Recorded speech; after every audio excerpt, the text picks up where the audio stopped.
기도드리겠습니다. 하나님 아버지, 오늘도 하나님의 말씀을 배우겠습니다. 성령님께서 늘 함께해 주시옵소서. 감사드립니다. 예수님의 이름으로 기도드립니다. 아멘.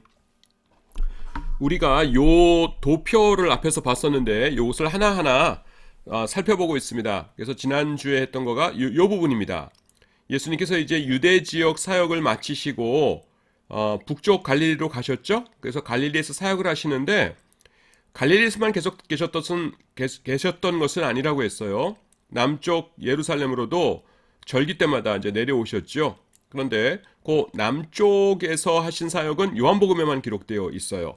그리고 갈릴리 사역은 마테마가 누가복음에 다 되어 있고, 그래서 왜 요한복음이 요 예루살렘 사역을 기록하고 있는가 하는 것을 살펴보고 있습니다. 첫 번째 이유는 무엇이었습니까? 매우 단순한 것이었죠.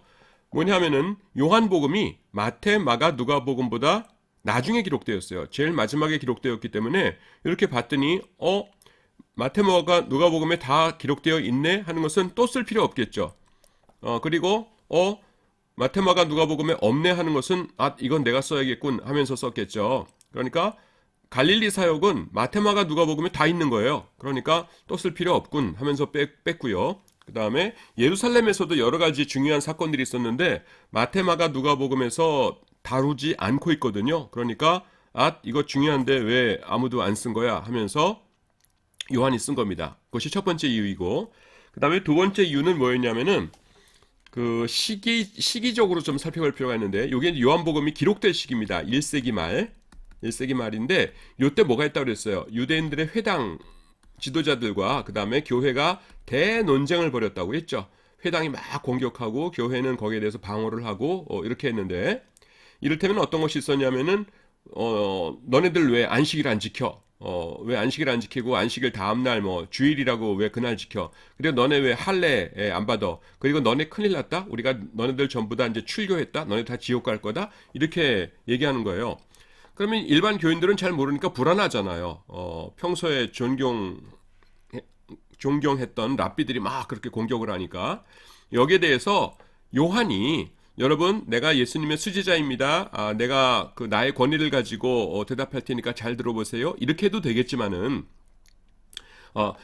그 논의되는 주제들에서 옛날에 예수님께서 하셨던 말씀을 예수님께서 옛날에 요 부분에 대해서 뭐라고 하셨냐 하면요 하면서 예수님 말씀을 인용해 주면은 요한 당시에 교인들에게 훨씬 더 큰 힘이 되겠죠.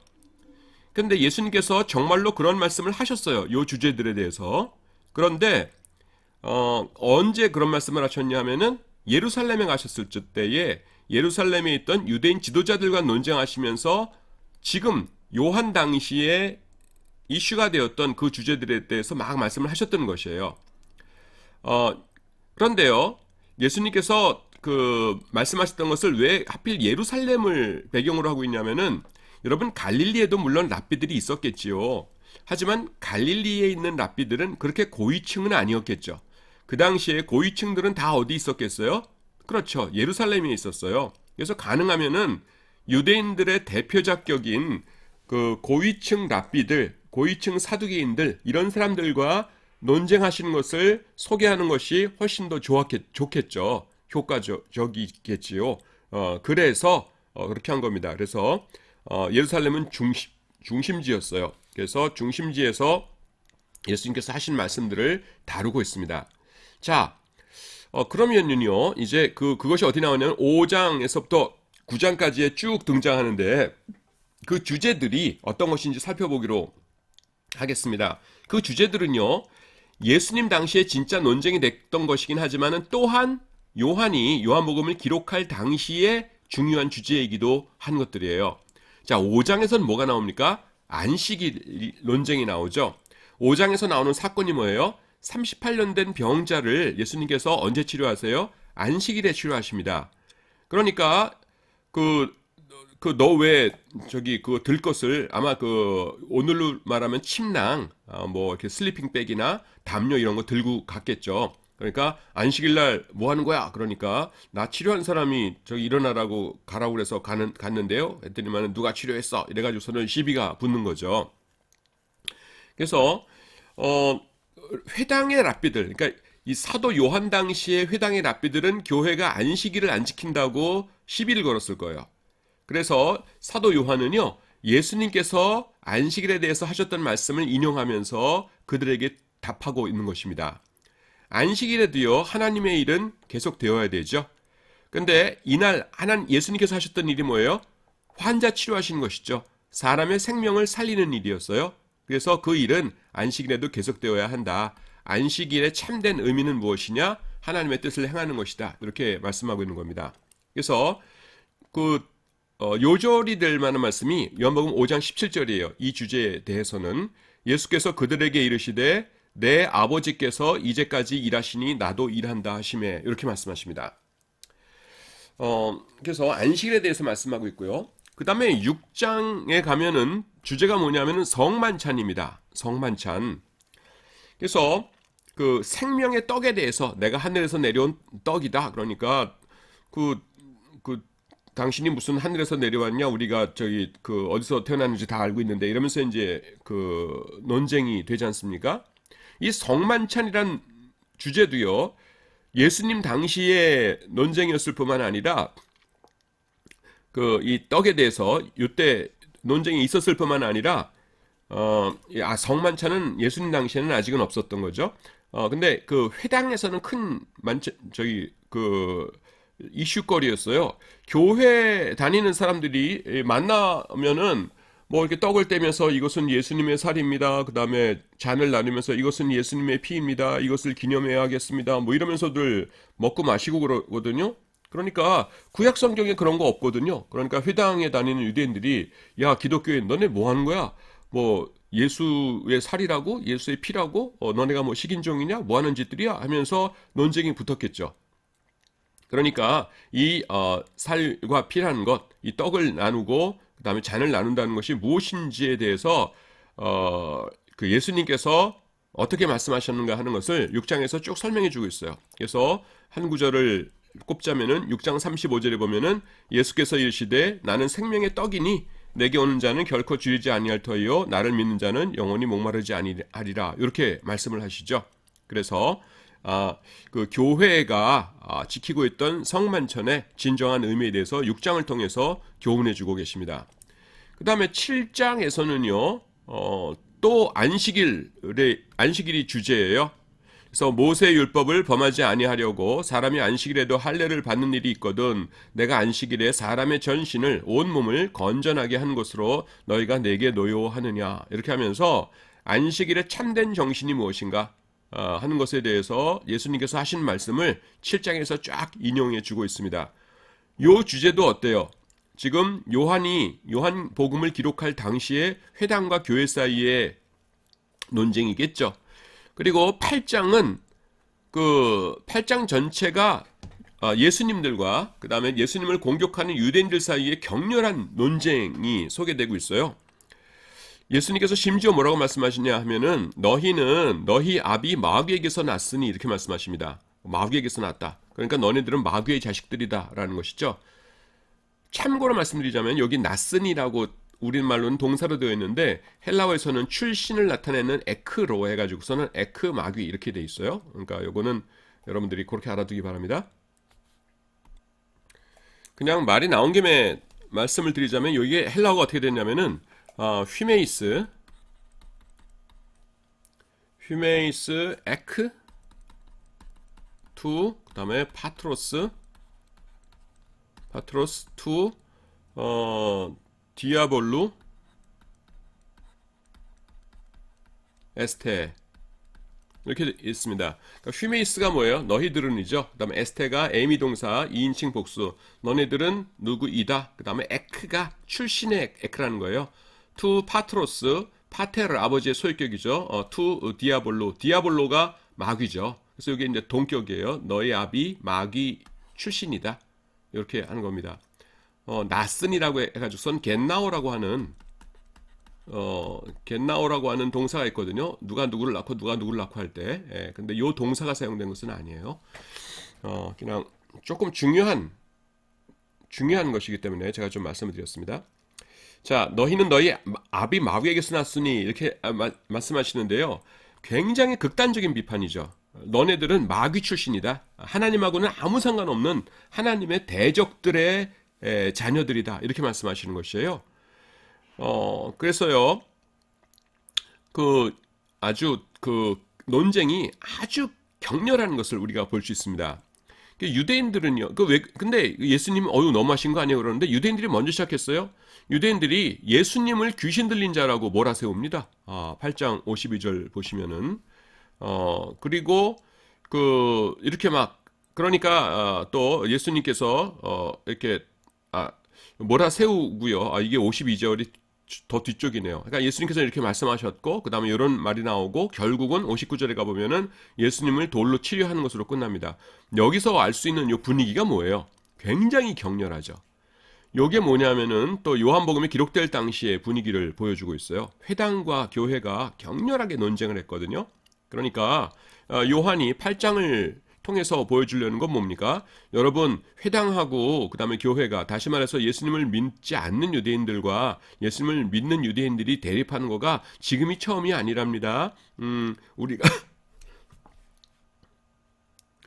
우리가 어쩌다가 존경하는 랍비님하고 이렇게 싸우게 되었는가 하면서 걱정하실 필요 없어요. 예수님 당시에도 예수님을 믿지 않았던 유대인들은 그 예수님을 대적했고요. 예수님께서도 지금 우리가 하는 것 못지않게 격렬하게 그들과 논쟁을 벌이셨답니다.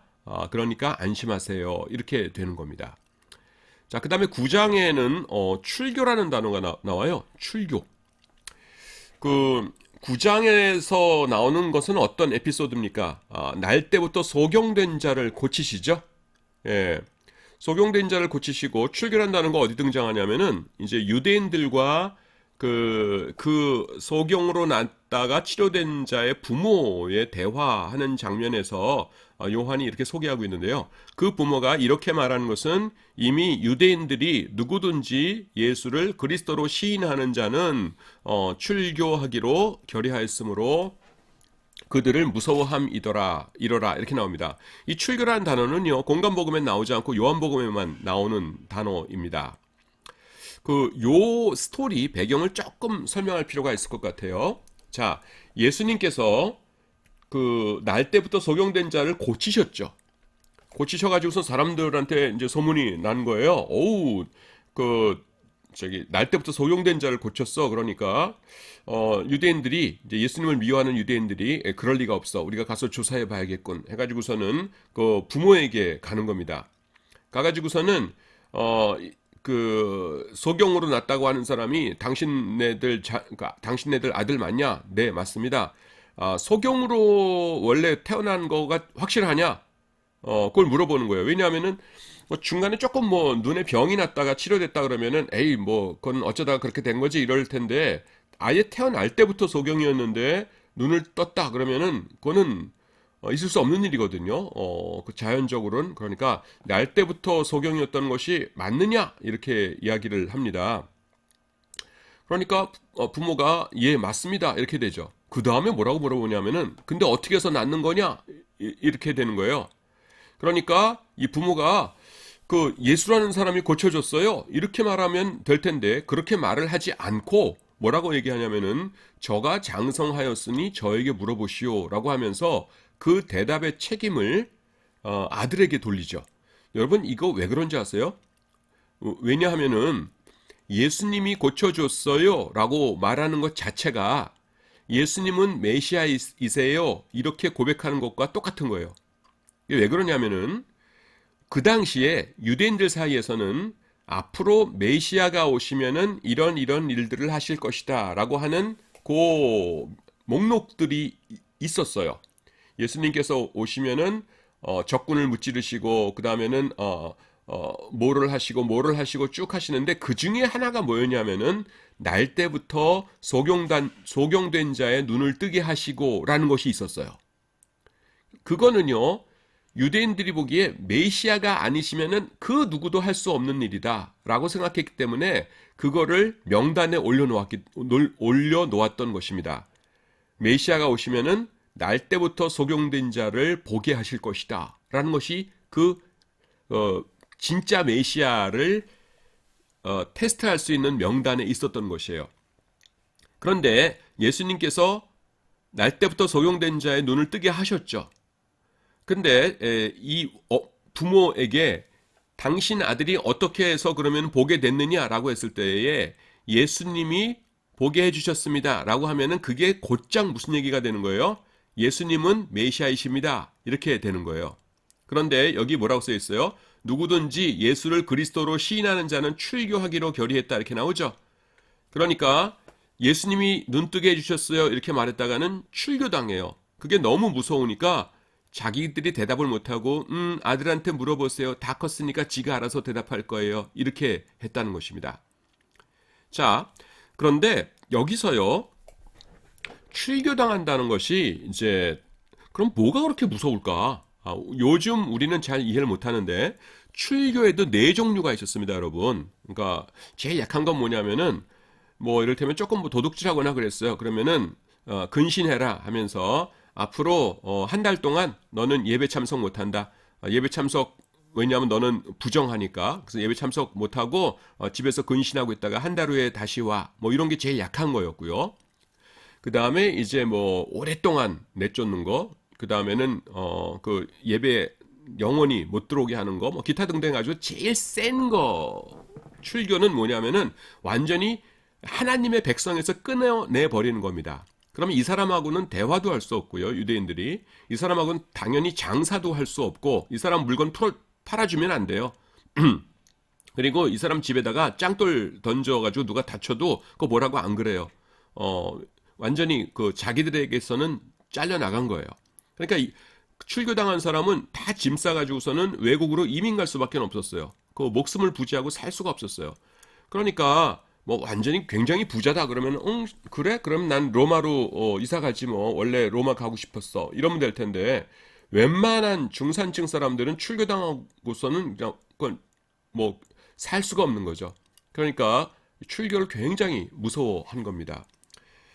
자, 여기서 내가 뭘 설명했냐면은 그 유대인들이 부모에게 물어보는 것이 어떻게 해서 눈 떴냐라고 하니까 그 예수님이 눈뜨게 해주셨어요. 그 말하기를 그렇게 무서워했다고 하거든요. 그러니까 그게 왜 무섭지? 여러분들이 그럴 것 같아서 내가 좀 설명을 덧붙였습니다.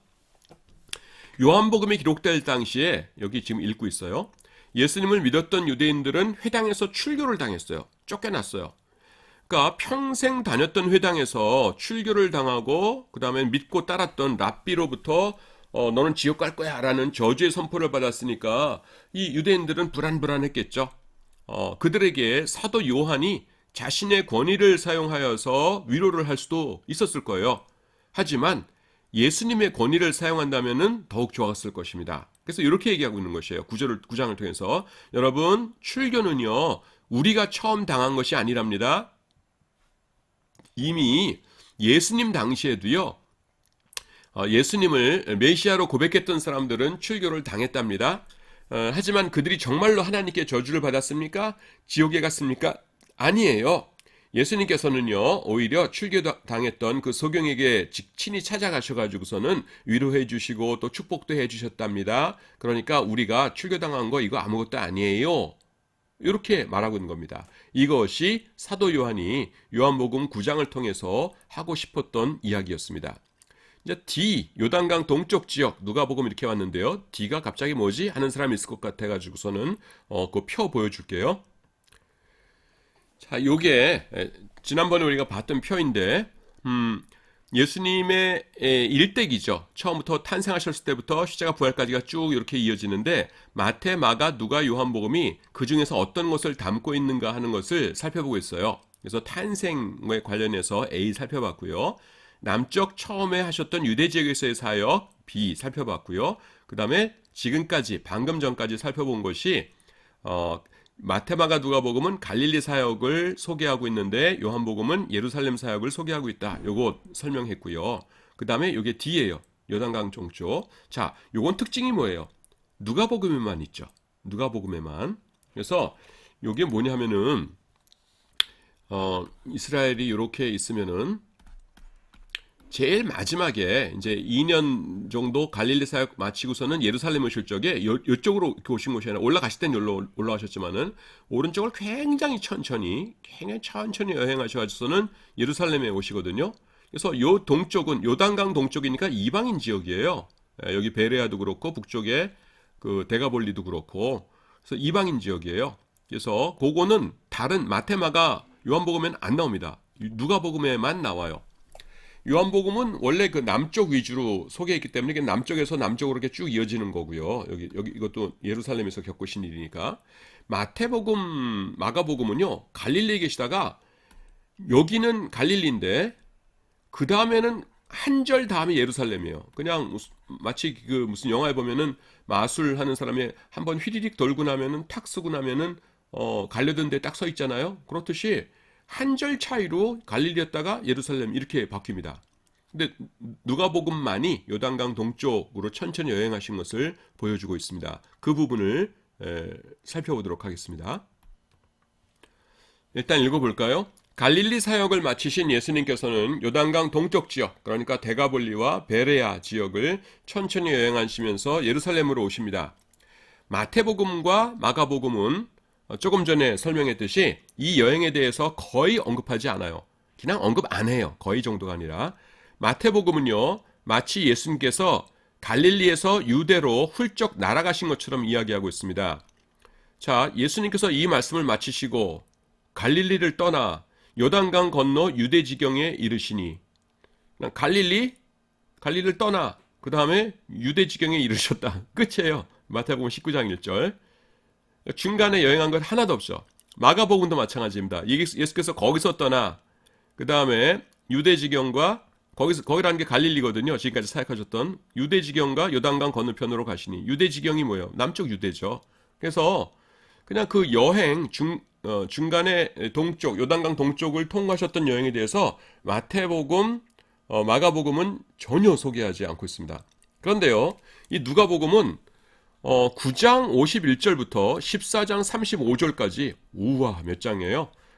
10, 11, 12, 13, 14 5장 정도 엄청나게 긴 거죠. 5장 정도에 걸쳐가지고선 자세하게 이 여행을 언급하고 있습니다.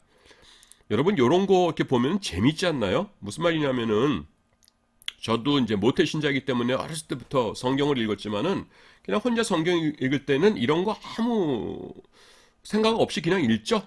그리고 마테마가 누가 요한복음 아무리 봐도 다 똑같은 것 같고 비슷한 것 같고 그런데 이제 학교에 와서 이런 거 배우고 그러니까 재밌죠. 이렇게 다른 거였구나. 진짜 그러네 하면서 이렇게 배우고 나서 성경을 읽으면은 훨씬 재미있게 머리에 들어옵니다. 자, 그렇다면은 이 요단강 동쪽으로 여행하시는 것을 왜 누가는 기록했을까요? 그 답은 간단해요. 뭐냐면은 누가는요 이방인이에요. 예.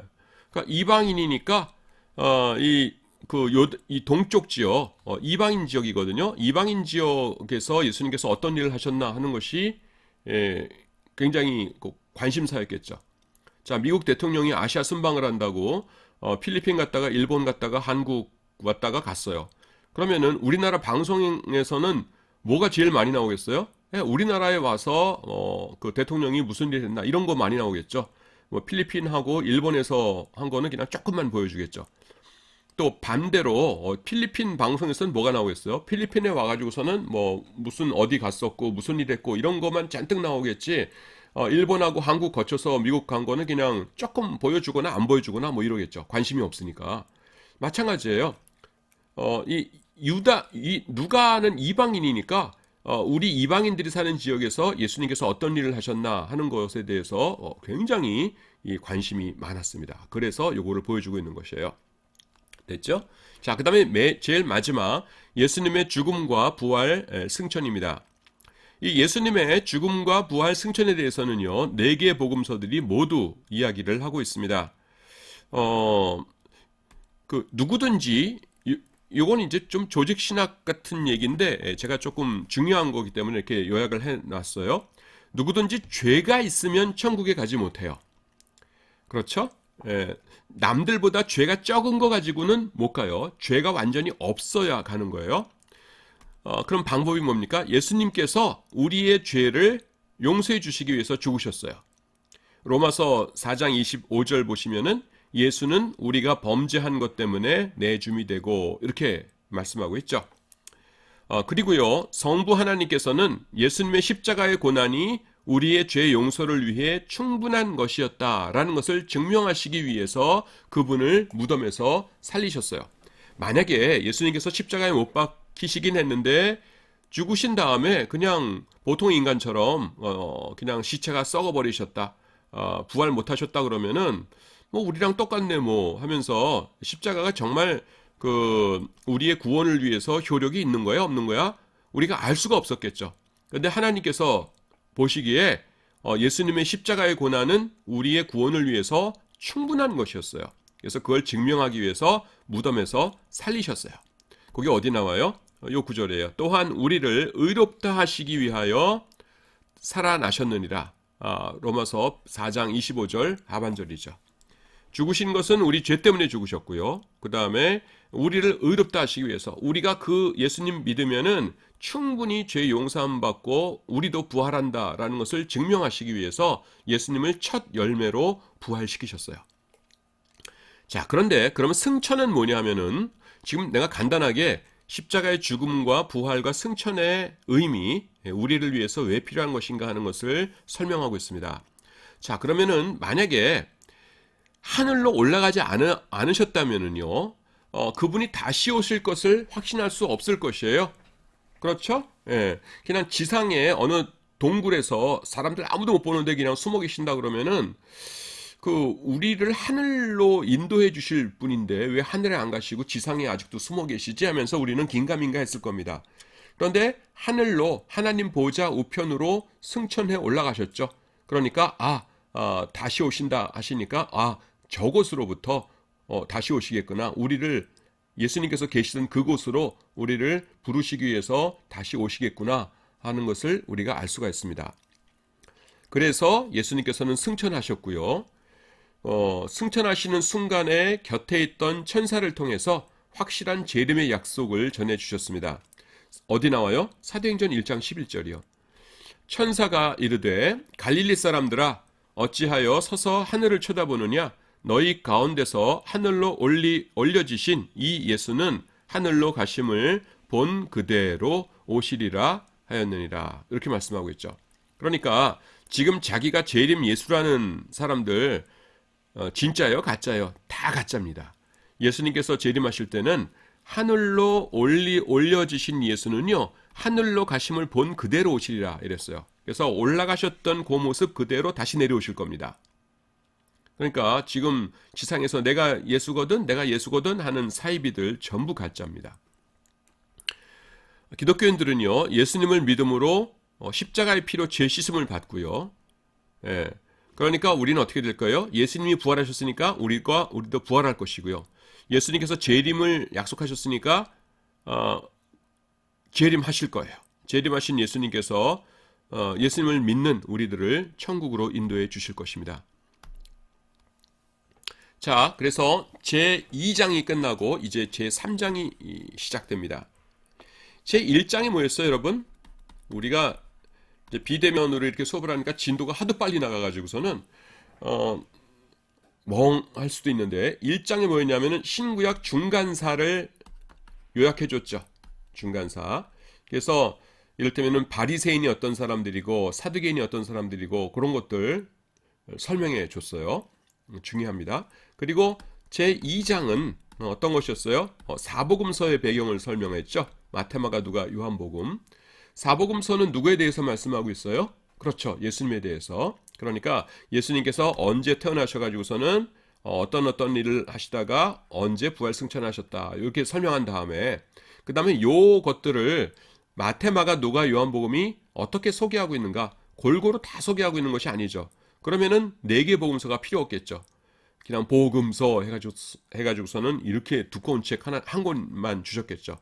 근데 그렇지 않아요. 그래서 마태, 마가, 누가, 요한복음이 그 소개하고 있는 것들이 서로 다르다는 것을 살펴보았죠. 탄생 이야기는 마태, 누가복음에만 있었고요. 제일 처음에 그 남쪽 유대에서 사역을 하셨는데 그거는 요한복음에만 있고, 그 다음에 북쪽에 올라가셔가지고서는 갈릴리에서 사역을 하셨는데 그건 마태, 마가, 누가복음에 다 있고요.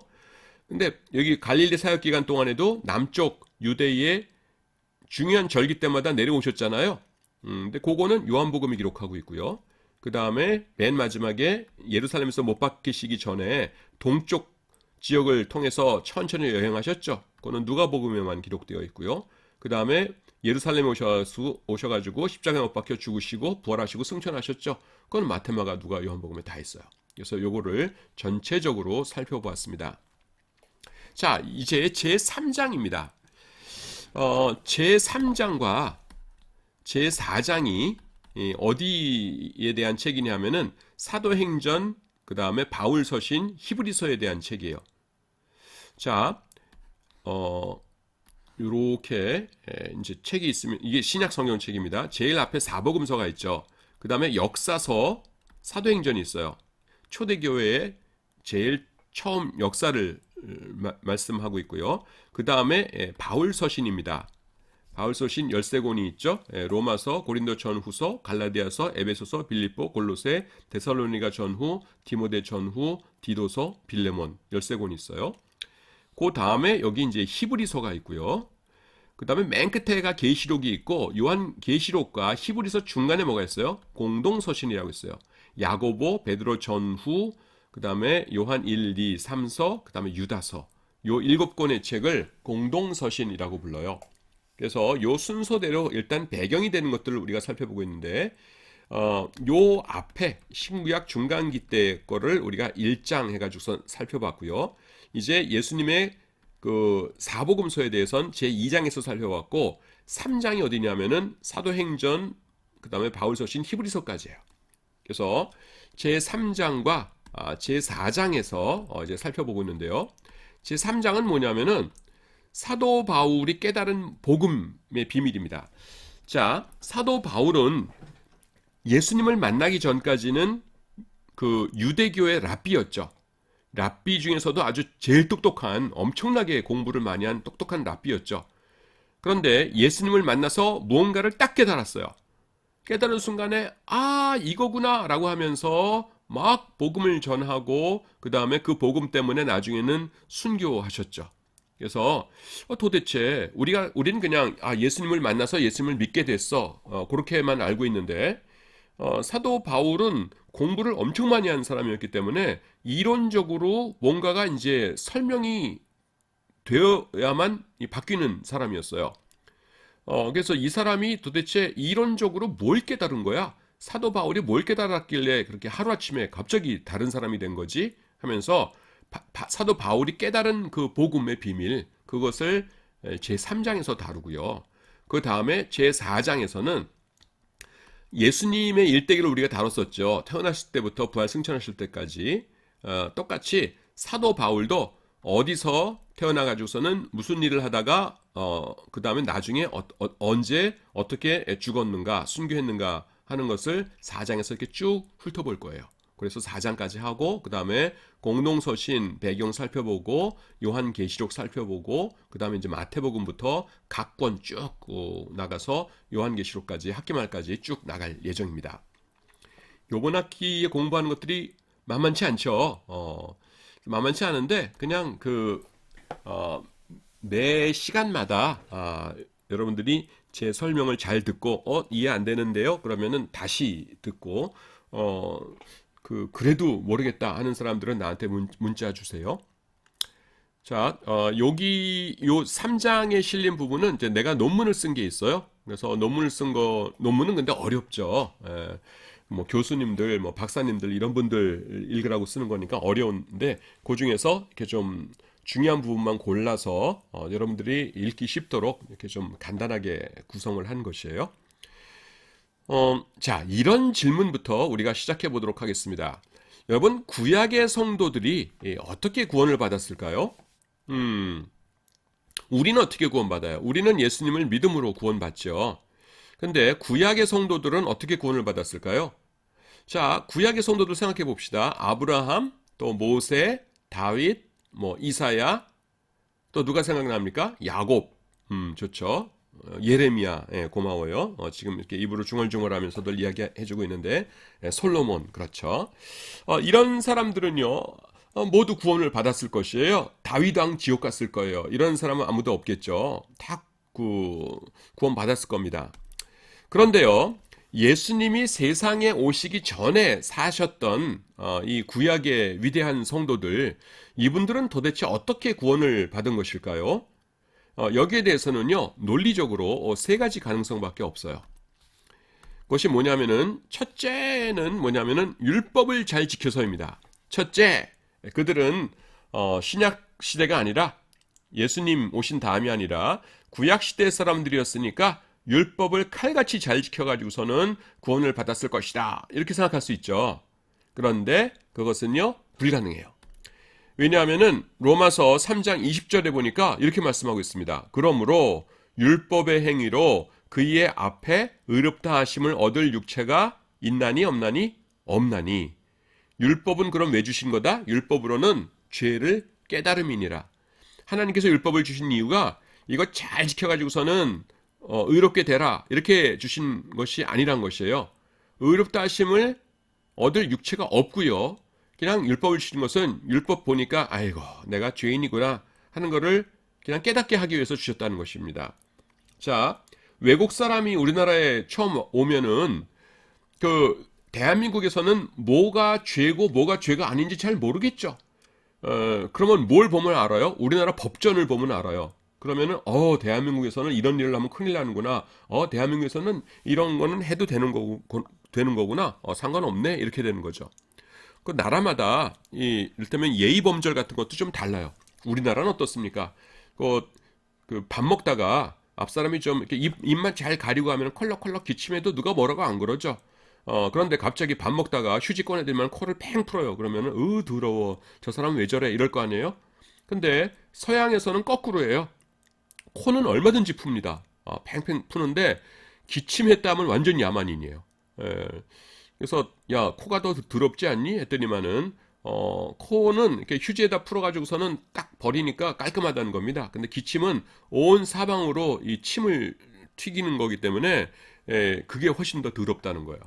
나라마다 하여간 뭐 좀 달라요, 요것들이.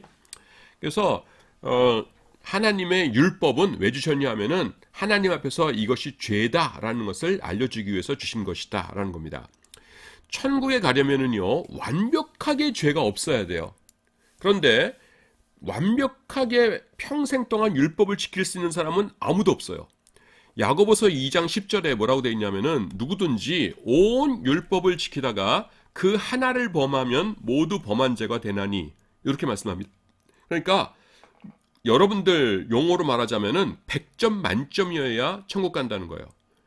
학기말고사를 보는데 뭐 과목이 한 10과목 되는데 전부 다 100점 만점 받았어요. 근데 제일 마지막 시험에 아깝게 딱 한 개 틀렸어요. 그러면 천국 가냐? 못 간다는 겁니다. 하나 틀린 사람이나 전체 틀린 사람이나 시험 안 본 사람이나 똑같다는 거예요. 왜냐하면은 천국은 완벽해야지만 들어갈 수 있는 곳이기 때문입니다. 율법을 하나만 어겨도요, 율법을 다 어긴 것과 똑같다는 거예요. 거의 완벽한, 거의 깨끗한 곳으로는 천국에 못 갑니다. 그러니까 완전해야 되는데 그럴 수 있는 사람은 아무도 없어요. 그러니까 율법을 칼같이 지켜서 구약의 성도들이 구원받았다, 이거는 아니라는 겁니다. 자, 그러면은 이제 두 번째를 볼까요? 그냥 구약의 성도들은 십자가는 몰랐으니까, 십자가 사건이 있기 전이었으니까 그냥 십자가 없이도 그냥 하나님을 잘 믿어가지고 나를 잘 믿네, 그래 너네들은 날 잘 믿었으니까 좋다 하면서 천국 가게 해주셨다는 겁니다. 구약의 성도들은 예수님의 십자가 없이도 그냥 하나님을 잘 믿기만 하면은 그것으로 구원을 받을 수 있었다는 것이에요. 이것은 어쨌든 율법이 아니라 믿음으로 구원을 받았다는 거니까 그럴듯하게 들리죠. 하지만 이것도 옳지 않아요. 왜냐하면은요, 만약에 십자가 없이 그냥 하나님을 믿는 것만으로도 인간이 천국에 갈 수 있었다면요, 하나님께서 굳이 예수님을 세상에 보내실 이유가 없었기 때문입니다. 논리적으로 그렇죠. 예수님을 세상에 보내시는 대신에 어떻게 하시면 돼요? 이 구약식의 믿음, 그냥 구약의 하나님을 잘 믿었던 그런 믿음의 문호를, 그 문을 이방인에게도 개방하시면 되었을 겁니다. 얘들아, 이제까지는 내가 유대인들에게만 나를 믿는 이 믿음을 가르쳤었는데 이제부터는 세상 모든 사람들에게 그 기회를 제공하기로 하겠다. 자, 그러니까 다들 유대인들처럼 나를 믿고서 천국에 가도록 하여라 라고 하시면은 되었을 겁니다. 그렇죠? 그런데요, 세상 모든 사람들은 아담의 자손이에요. 그리고 하나님께서 한 혈통으로 만드신 사람들입니다. 사도행전 17장 26절. 그런데 그들 중 일부, 즉 유대인들에 대해서는 그 예수님의 십자가의 피가 없이도 그들의 죄를 용서해 주시고서 구약 시대 때 나머지 사람들, 너네들 이방인들은 예수님을 믿어야 구원을 받아 하면서 예수님의 피가 있어야만 죄 용서가 된다라고 하는 것은 옳지 못한 생각이에요. 지금 두 번째가 뭐였냐면은 그냥 구약 성도들은 예수님 없어도 예수님을 믿으면은 하나님만 믿어가지고선 구원받았다 이렇게 본다는 거였거든요. 근데 그렇게 되면은 이게 뭐예요? 그 유대인하고 이방인하고 차별하신 거죠. 그 이방인들에 대해서는 그 예수님 믿어야 너네들은 구원받는 거야. 죄 용서해줘. 이렇게 하시고 유대인들은 우쭈쭈 너네들은 택한 백성이니까 예수님의 피 없어도 나 잘 믿네. 그럼 그거면 됐어. 너네들은 그거로 내가 만족하고 그 천국 가게 해줄게. 이러셨다는 거거든요. 두 번째 거가. 근데 그거는 아니라는 겁니다. 왜냐하면은 모든 인간은요 똑같이 아담의 자손이고 그 다음에는 한 혈통으로 만드셨는데 유대인들은 우쭈쭈 하셔가지고서는 예수님 없어도 구원받고 그 다음에 이방인들은 굳이 예수님 세상에 보내셔가지고서는 그 모진 고난을 받게 하신 다음에야 구원해 주신다. 그건 아니라는 겁니다. 그러면은 세 번째 남는 방법이 뭐냐면은 예수님의 십자가의 효력이 소급 적용된다는 거예요. 그래서 예수님의 십자가 이후 사람들에게 십자가의 효력이 적용될 뿐만 아니라 십자가 이전 사람들에게 소급 적용되어서 구원을 받는다라는 것입니다. 요것이 정답이에요. 딩동댕, 요것이 정답입니다.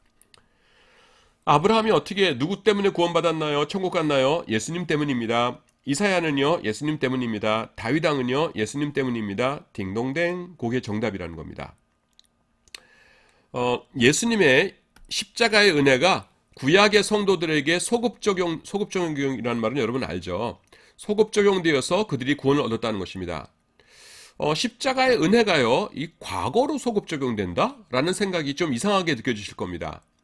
그런데요, 이것은요, 우리가 평소에 목사님들께 늘 듣던 말씀이에요.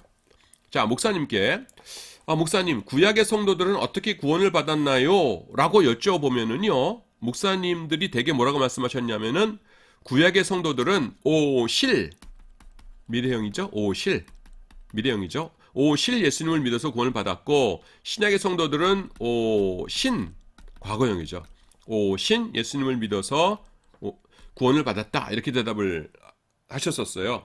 이 정답입니다. 여러분, 오실 예수님 믿어서 구원받았다는 게 뭐예요? 예수님의 십자가의 공로가 그들에게도 적용된다는 거죠. 그 이야기예요. 그리고 요거는 제가 더 쉽게 설명해 드릴게요. 여러분, 예수님의 십자가가 우리가 뭐라고 봐요? 그거를 속죄 제사라고 우리가 알고 있죠.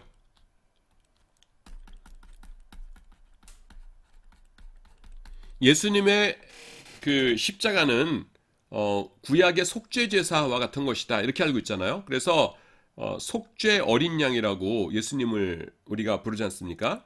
그런데 여러분 생각해 보세요.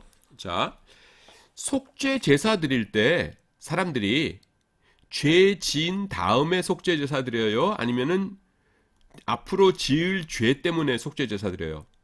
죄 지은 다음에 속죄 제사 드려요. 어떤 사람이 죄를 졌어요.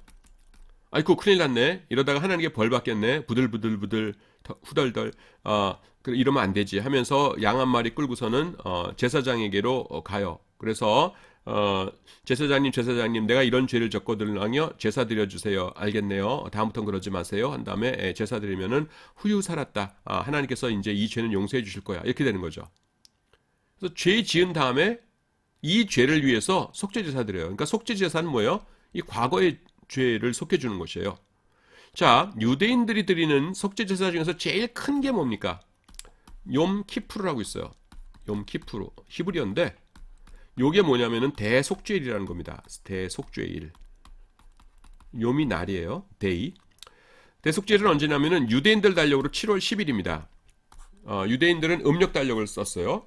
그래서 이날은 뭐냐면은 7월 10일이 되면은 온 백성들이, 모든 유대인들이 굵은 베옷을 입고 제 있죠? 제 가운데 앉아가지고서는 그 죄를 머리 위에다 뒤집어 쓰면서 하나님 용서해 주세요, 하나님 용서해 주세요 하면서 하루 종일 금식을 하면서 회개 기도를 하고, 그 다음에 대제사장은 그 지성소에 들어가가지고서는 하나님께 이 속죄 그 제사를 드립니다.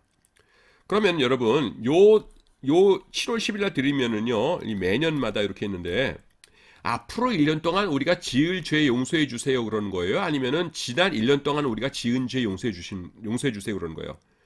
지난 시간에, 지난 1년 동안에 우리 민족이 지었던 죄 용서해 주세요 하면서 대속죄일에 제사 드리는 거예요.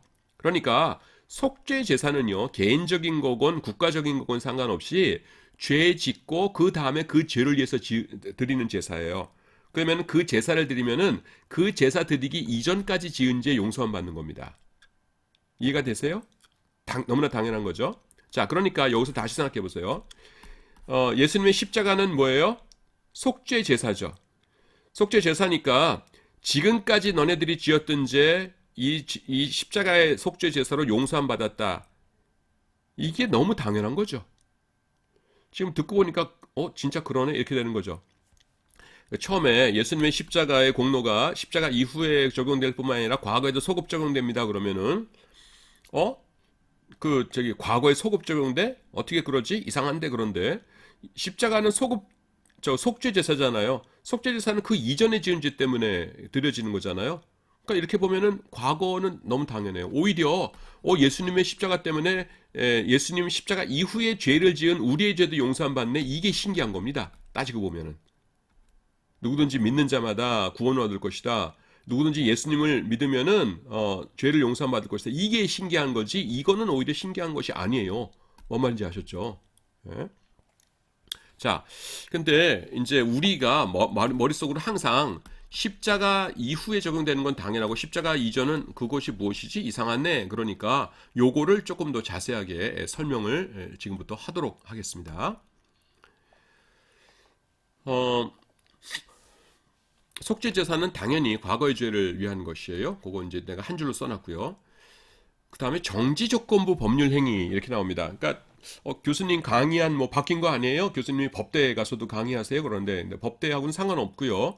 그러니까 우리 민법이에요. 대한민국 민법 제 147조에 나옵니다. 정지 조건부 법률 행위라는 것이에요. 이게 뭐냐면 법률 행위라는 것은 이제 쉽게 말해서 계약이고요. 계약. 그래서 법률 행위고 부라는 것은 붙일 부자예요. 뭔가 붙어 있다라는 겁니다. 어디에 뭔가를 부착한다 할 때 그 부자고요. 그러니까 정지 조건이라는 것은 뭐냐면은 이게 이렇게 불안 해가지고서는 어떻게 될지 모르겠는데 이제 스톱 이제 확정됐어요. 그러니까 전 정지 이렇게 되는 거예요. 그래서 정지 조건이 붙어 있는 법률 행위 계약이란 뜻입니다. 아유 어려워요. 그 지금 성경 공부하다 말고서는 너무 어려운 거 하시는 거 아니에요? 그럴 텐데 그냥 내용은 쉬워요. 그 내용은 쉬운데 그냥 그것만 어려워요. 난 한자 보면은 어지러운데 한자 외워야 되나요? 한자 생각할 필요 없어요. 그냥 내가 그냥 멋있게 보이려고 써놓은 거니까 여러분들 이런 거 무시하셔도 돼요. 자, 민법 47조에 이렇게 나옵니다. 정지 조건이 있는 법률 행위는 조건이 성취한 때로부터 그 효력이 생긴다. 어려워 보이지만요. 그 내용은 간단해요. 예를 들어 볼게요. 그 어떤 부자 아버지에게 아주 머리가 좋은 아들이 있어요. 근데 아빠가 워낙 부자니까 애가 공부를 안 합니다. 그냥 아버지한테 용돈 달라면은 한 달에 1억씩 막 팍팍 주고, 그 다음에 아버지가 빌딩이 22채가 있어가지고서는, 그 매달마다 78억 원씩 그 월세 나오고, 그 중에서 27억 원 정도는 그냥 내가 맘대로 써도 뭐라고 안 그러고, 이러는데 내가 못하러 열심히 공부해가지고서는 좋은 대학 가겠어요? 그러니까 공부를 안 합니다. 근데 아버지 마음은 그게 아니죠. 나중에 친구들끼리 모여가지고 야, 네 아들은 무슨 대학 갔냐? 어디 갔다? 어유 잘했네. 네 아들은 그러는데 내 아들 그냥 맨날 놀다가 지금 그냥 대학 안 간댄다 이러면은 창피할 거 아니에요. 그러니까 아버지가 이제 아들에게 이제 열심히 공부를 시키려고 이렇게 머리를 이렇게 좀 써가지고서는 아들에게 좀 물어봅니다. 다음 시간에 계속할게요.